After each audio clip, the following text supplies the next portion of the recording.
I'd like to order lunch for the next 10 years. Is that possible?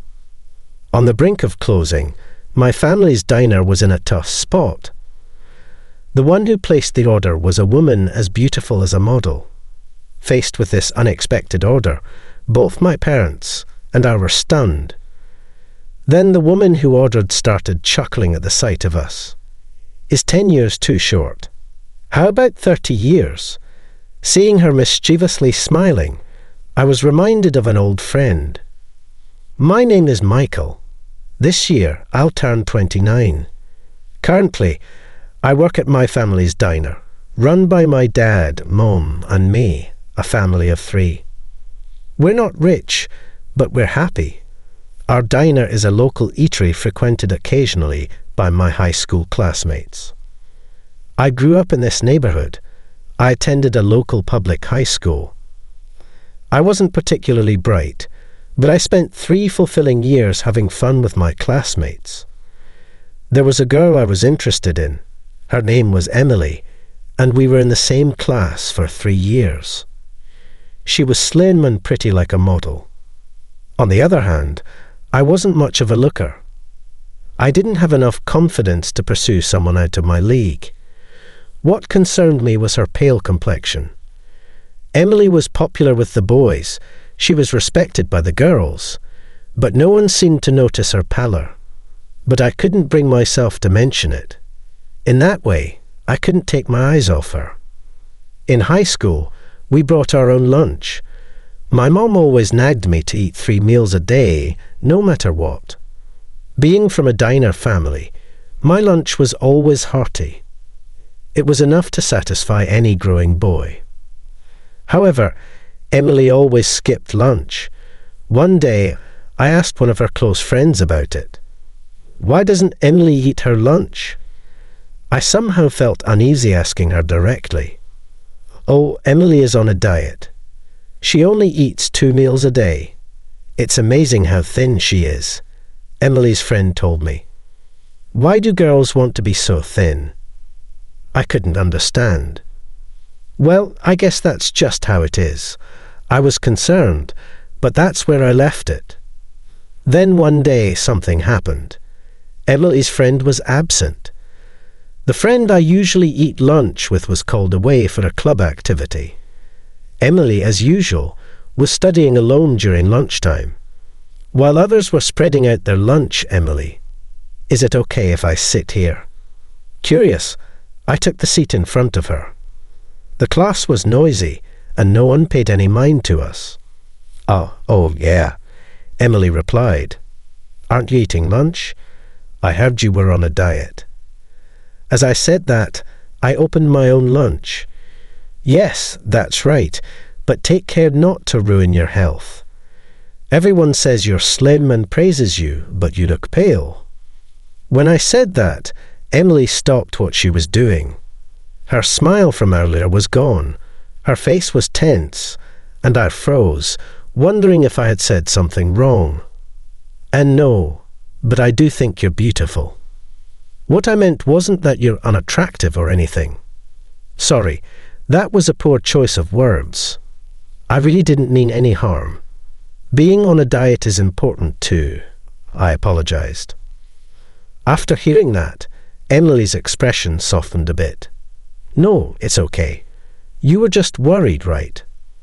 With her smile, I hesitated and then took out sandwiches wrapped in plastic that I had brought separately for my lunch. Yeah, I'm worried, so this is me being meddlesome. Throw it away if it's a bother. I placed the sandwiches on Emily's desk. No, but really, don't throw it away. It's really good. Try it. I said that and stopped eating my lunch. Did you know my family runs a diner? A diner, the Harrisons' diner near the station. I'm the son of the diner owners. That's why it's good, I said. Emily hesitantly reached for the sandwiches. She took a small bite. For some reason, I felt relieved watching her as I continued eating my lunch. I had a sniffle. Emily. When I asked, Emily, with tears in her eyes, muttered, "It's delicious." My heart tightened. I had a feeling that something was up. If it's okay with you, I could be someone to talk to. There must be things you can't tell your friends, right? And with my words, Emily started to speak, little by little. I have a younger brother and sister. They're still little. I listened quietly to her story.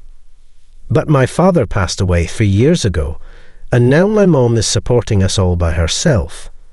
So, I do the housework and take care of my siblings, even dropping them off and picking them up from daycare. I also cook the meals. Emily carefully took small bites of the sandwiches I gave her. Tears fell onto the sandwiches. So, we don't have much money. I can't work because I have to take care of my brother and sister. But even in such a situation, my mom let me continue my studies. So I feel like I have to endure everything, wiping her tears. Emily said that with a smile. My dinner is usually leftovers for my brother and sister, and I hardly have time for breakfast. But I have to keep going. After listening quietly, I spoke up. Come and eat at our place. Bring your brother and sister too. Thank you, but I can't afford it. And just your thought is enough, Emily invited. But everyone thought she was on a diet. What was she really feeling? I had no idea about her situation and carelessly commented on her pale complexion. I never imagined she had such circumstances. I never thought about the happiness of being able to have 3 meals a day. So maybe you're saying that I looked pale wasn't completely wrong, but it's for reasons like that. So don't worry about it. Thanks for worrying about me. You're the only one who noticed, Michael. It surprised me, Emily said, smiling. I couldn't smile. Don't worry about it. That's impossible, of course, after hearing about her situation. I waged my brain, though not the brightest, wondering what I could do. But there's not much someone like me can actually do. So I simply thought of helping her. Emily, here you go. The next day when lunchtime came, I approached Emily and placed a sandwich on her desk.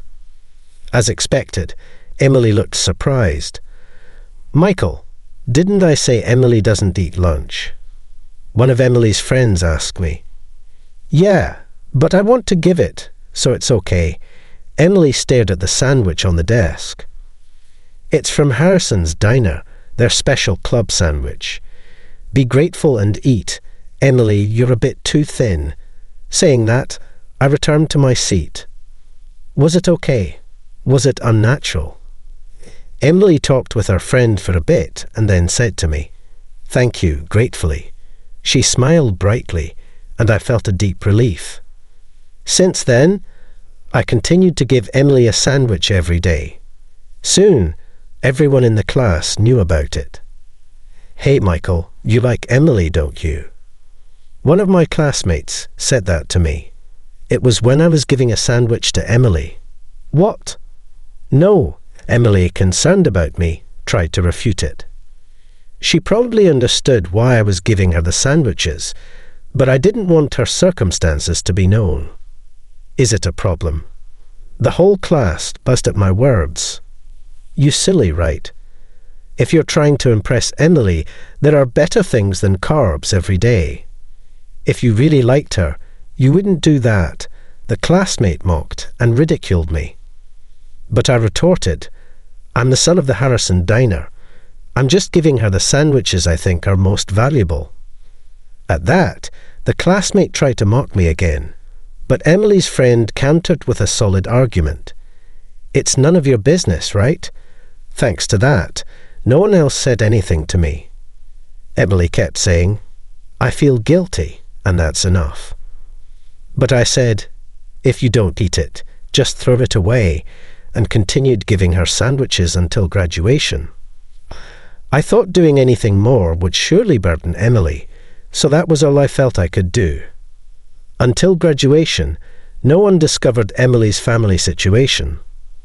I sometimes worried that my actions were a nuisance, but on graduation day, her words to me, I will never forget your kindness, meant everything.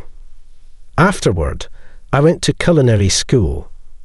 I got my chef's license and started my journey as a cook, aiming to protect our precious family diner, Harrison Diner. After graduating, I got a job at a traditional American restaurant. There, I learned the basics of American cuisine. I could have joined a family business right away, but my dad was still active, and Mom was also working hard alongside Dad. It didn't seem like there was a role for me yet. In Dad's words, "Don't waste the chance to learn," allowed me to acquire skills I wouldn't have learned at home. After working at the restaurant for about 5 years, I returned home. At first, there were clashes with Dad over the differences between the traditional restaurant and our diner. I complained about how the stock was made, or got scolded for changing the seasoning on my own. But fundamentally, whether it was the restaurant or a family diner, Dad, Mom, and I were the same. We all just wanted our customers to enjoy delicious food, that's all. This isn't a fancy restaurant. Customers come here for good food, not just fancy stock, Dad said. I know your stock is tasty, but if it increases costs, we have to change our prices. We have our own way of doing things. Don't compare us to others. That's not why I told you to learn, Dad said. These words made me reflect deeply. Without realizing it, I had been comparing our diner to the restaurant. I was trying to change what was good about our place. Sorry, I was wrong, I apologized. Dad silently accepted my apology. Seeing this, Mom just quietly smiled, looking pleased. From then on, I saw Dad as my master and learned cooking from him. Of course, my experience in the restaurant wasn't wasted. I learned to make dishes using stock ingredients and to add vegetable scraps to the stock, among other things. Ah, the stock has more depth now, Dad acknowledged. We became partners in protecting Harrison Diner. But those days didn't last long. Though we were in a prime location near the station, the competition was fierce. Just about 2 years ago, a fast food chain opened, and about a year ago, a family-style restaurant. The arrival of these two competitors clearly dealt a major blow to our business. Office workers preferred the quick service of the family-style restaurant, and students liked the hearty meat and fried food of the fast food chain.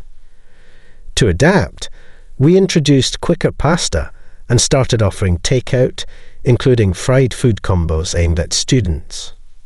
However, we couldn't compete with the chain stores that offered cheaper meals due to their bulk purchasing power. This diner, where I grew up since I was little, as I grew older, I worked alongside Dad, trying various strategies to keep it going.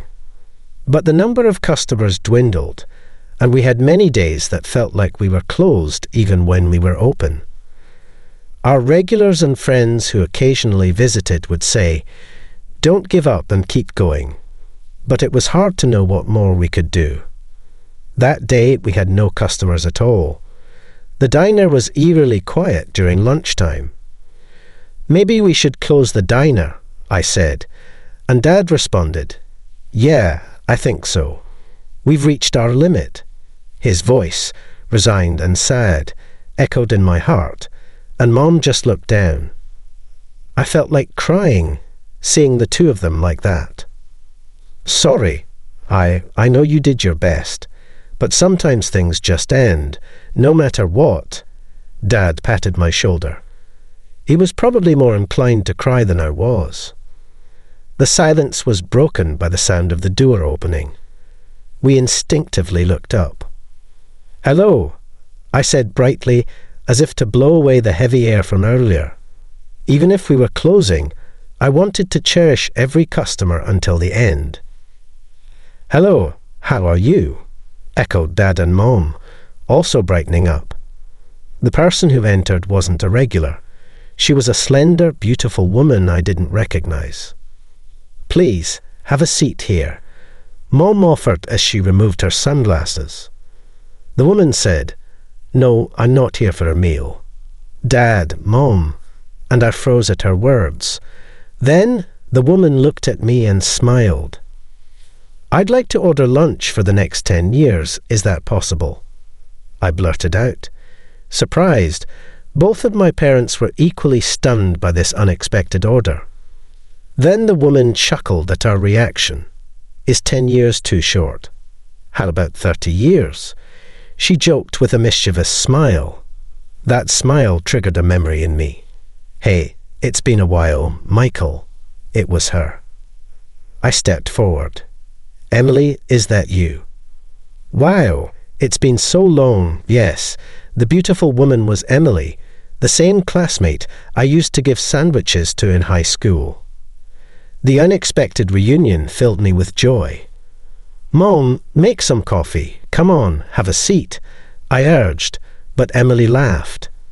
"I'm not here for a meal. I wanted to order some lunch."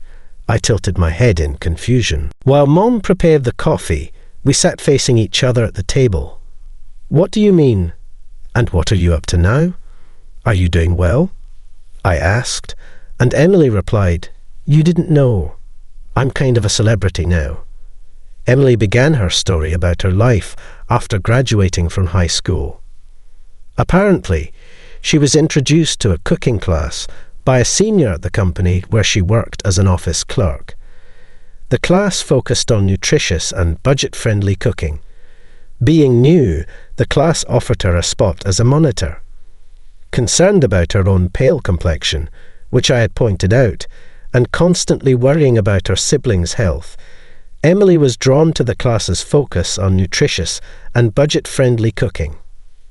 Emily began arranging the recipes she learned in her cooking class and sharing them on social media. Of course, she knew there were people who couldn't afford to attend cooking classes, so she thought that by sharing her knowledge, she could help someone. Her teacher was pleased with her promotion and happily allowed her to continue. As a result, Emily's social media followers rapidly increased. This led to a book deal with a publisher, where she co-authored a recipe book with her cooking teacher. "Well, that's amazing," I said, smiling. I was genuinely happy for her. It seems like Emily's success is telling me that what I did was not a mistake. Well, it might be a bit of pride on my part. And now I'm a YouTuber and a culinary researcher, doing my own broadcasts, she added. "A YouTuber?" I exclaimed, surprised. And Emily laughed. "Is it that surprising?" The idea of being a YouTuber often implies being quite famous. It made sense when Emily mentioned she was somewhat of a celebrity. She seemed like someone from a different world. That made her reason for being here even more puzzling. She must have sensed my confusion and explained, "Actually, a girl from our class who I was close with told me that Harrison Diner was going through tough times. I wanted to see if there was anything I could do, so I came today."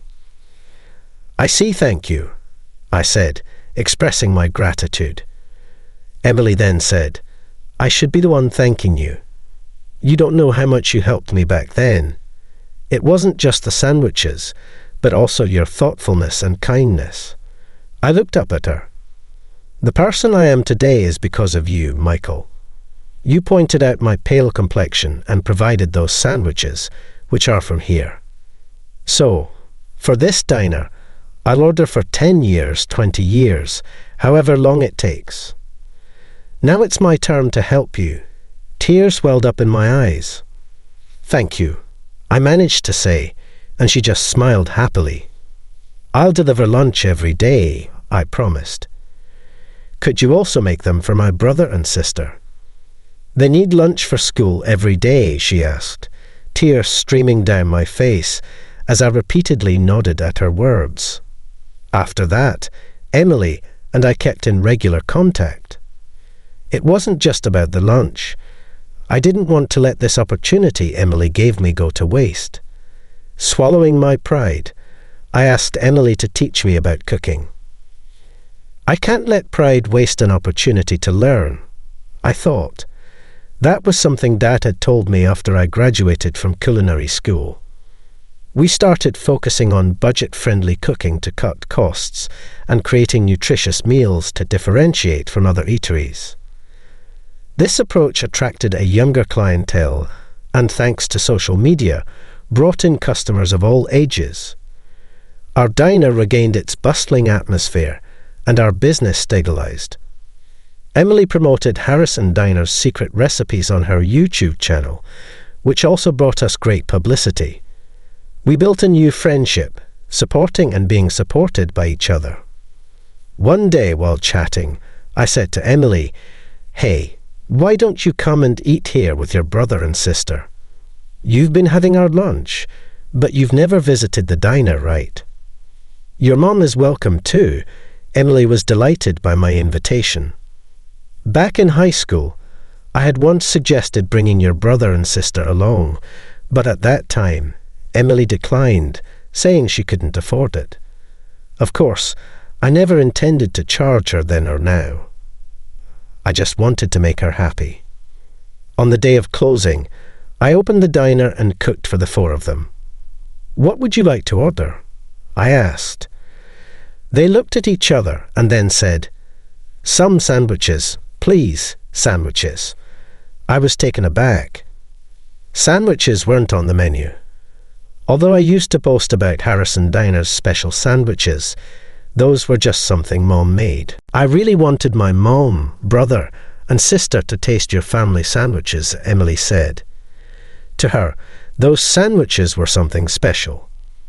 I smiled and served them a simple meal of sandwiches, soup, and salad. Watching them happily savouring the food was incredibly fulfilling. Afterward, Emily's brother and sister left with their mother for their evening classes. They thanked me, looking happy, which I appreciated greatly. Left alone, Emily offered to help with the dishes, but I declined. It was my job after all. "It was really delicious. Thank you for making it again," she said. Well, back then, it was either Mom or me who made them, but actually it was mostly Mom. I confessed. I knew it. There were times when they were a bit different, she laughed. "Really sorry, that must have been me," as I hardly apologized. Emily shook her head, laughing. "No, I was happy, and even when they teased you about liking me, you sacrificed yourself to make it easier for me, when in fact, I was the one who liked you, really." I was stunned as Emily blushed slightly. I looked at her, fled as she continued, "I want to be there for you, Michael, to support you." I nodded at her words and said, "And I want to be someone who can help you whenever you need it." Eventually, Emily and I went from being friends to lovers and got married. Years later, Harrison Diner and Emily's YouTube channel are still very popular. Emily has gained a little weight. She seems self-conscious about it. But when I tell her, "You're the most beautiful now," she smiles happily.